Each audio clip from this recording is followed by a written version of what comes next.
பூண்டு குழம்பு, பூண்டு மாங்கொட்டை மிளகு குழம்பு வைக்க போகிறோம். அதற்கு வேண்டிய சாமான்கள்: மிளகாய் வத்தல், ஜீரகம், மிளகு, வெந்தயம், தனியா, கருவேப்பிலை, பெருங்காயம், மஞ்சப்பொடி, உளுத்தம்பருப்பு, துவரம்பருப்பு, தாளிக்க கடுகு, உப்பு, மாங்கொட்டை, பூண்டு ஒரு 5-6 பல், புளி எல்லாத்தையும் இப்படி செவக்க வறுத்துக்கணும். இதை வறுத்துண்டு பூண்டை வறுத்துண்டு மிக்சியில் போட்டு இந்த மிளகு, கருவேப்பிலை, இந்த மாங்கொட்டை, துவரம்பருப்பு, மிளகாய் வத்தல், புளி, எள்ளு, உப்பு, மஞ்சப்பொடி, தனியா, உளுத்தம்பருப்பு, பெருங்காயம் எல்லாத்தையும் ஒன்றா மிக்சியில் போட்டு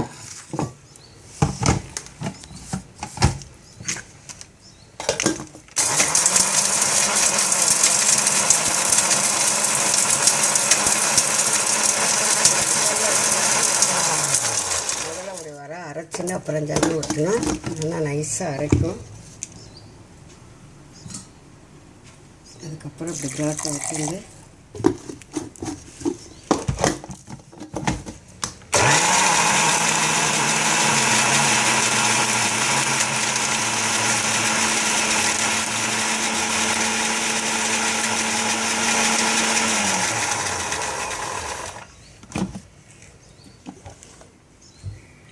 இதெல்லாம் விட்டு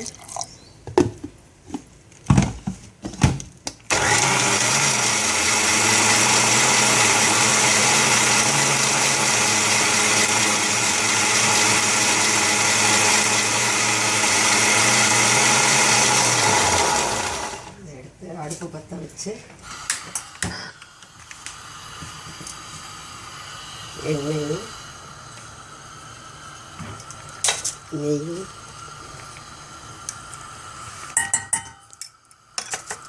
மிளகாய், கடுகு,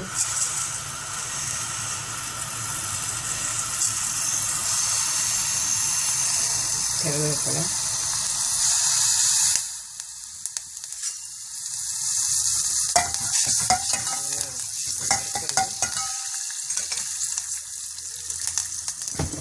அரைச்சி வச்ச விழுதை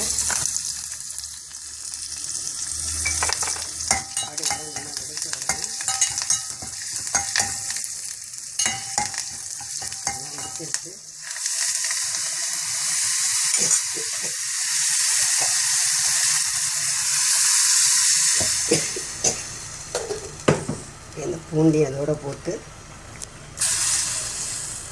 இன்னும் கொதிக்க விடணும். கொதிக்கிறதுக்கு கொஞ்சம் நேரம் ஆகும். அதனால் முன்னாடியே கொஞ்சம் தண்ணி வச்சுருக்கேன். இது மாதிரி எண்ணெய் மிதக்கவும் நீங்கள் எண்ணெய் இப்படி பூண்டெல்லாம் வந்து இப்படி எண்ணெய் மிதந்துருக்கும். அப்படியே இறக்கி சாப்பிட்டா குழந்த தாய்மாருக்கும் பால்லாம் வரும். அஜீரணம் இதுன்னு எல்லாத்துக்கும் 1 வாரம் வச்சுருந்து சாப்பிட்லாம் அந்த குழம்பை.